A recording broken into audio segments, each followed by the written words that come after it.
you voted this past week to condemn anti-Semitism and other forms of hate.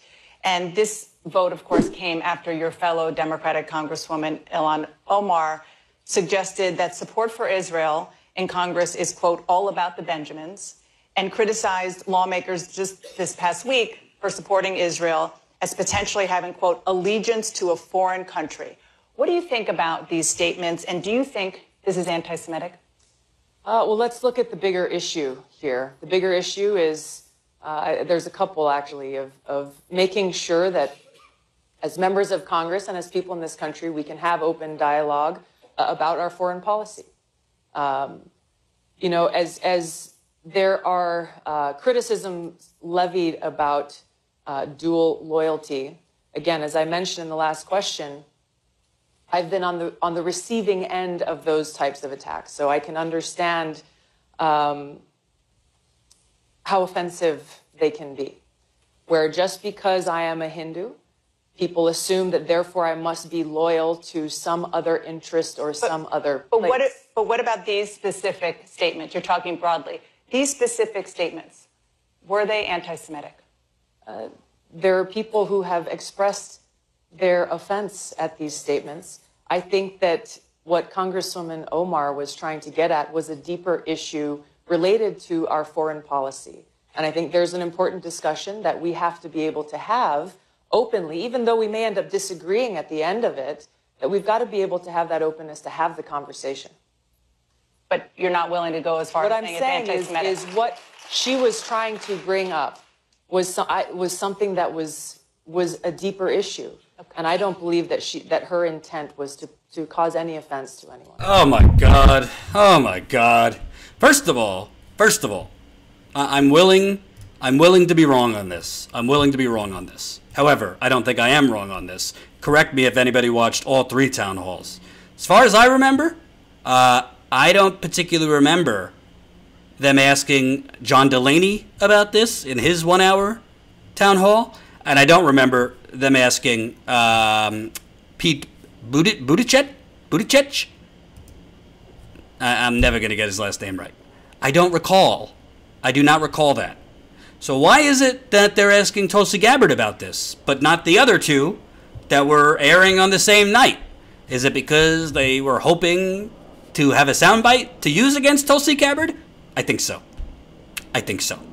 So first of all, if the anchor, not the people, if the anchor, not the actual people in the audience, is going to ask questions, they should ask every candidate the same question, because this was a cable news and corporate media created scandal, in my view, this week. Now, I'm talking about Congresswoman Ilhan Omar.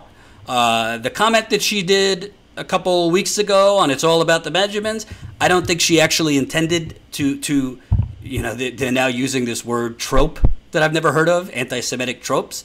I don't actually think that was her intention. I don't think she was trying to make usage of, like, Jews run the world, economically, which is a stereotype. I don't think that's what she was talking about. I think she was talking about, as far as it's all about the Benjamins, that it's all about AIPAC, and the money that they fund the politicians. That's what I think she was talking about. And I also think that last week when she said, why is it okay that we have an allegiance to a foreign government? I think that is worth a discussion. Why in America, automatically Israel could do no wrong. That's what the media pushes out there, that Israel could do no wrong, and that saying anything, questioning anything about Israel is sacrosanct or a sin. Well, I've never heard anyone say that if we question, Great Britain, which is an ally. I've never heard anyone say that if we question France, which is an ally. So why is it that a politician can't question political decisions in Israel? Doesn't mean you're anti-Semitic, but this has been basically the programming. This has been the programming and the spin of the corporate media for a very long time. And the Democratic Party is essentially very scared to offend their donors. Because honestly, and I'm saying this as a Jew, a lot of the big donors in the Democratic Party and politics in general happen to be Jewish. I mean, sorry, I'm keeping it real. So that's part of why, Israel has been off limits. And I'm Jewish, and my father's very, very Zionistic. He thinks Israel could do no wrong. He loves Netanyahu. He likes Trump. So I love him, but I think he's wrong on a lot of issues. I don't even bother talking to him about Israel because there's no point at this point. But the point is, they were trying to get Tulsi Gabbard to say something that they could use as a negative soundbite on a loop. And I think she was right to say, I don't think Congresswoman Omar intended to say anything anti-Semitic. And I think what she said is worthy of a discussion. Because, you don't, when you say the Pledge of Allegiance, you're not saying the Pledge of Allegiance to Israel. You're saying the Pledge of Allegiance to the United States. So, as part of being a United States citizen, you're allowed to think an ally is making bad decisions. You're allowed to think an ally is treating a good chunk of its citizens, because Arabs are a major population in Israel, in inhumane ways. You're allowed to think that Israel is occupying the Palestinians. You don't have to agree with that viewpoint, but people have the right to think it and say it.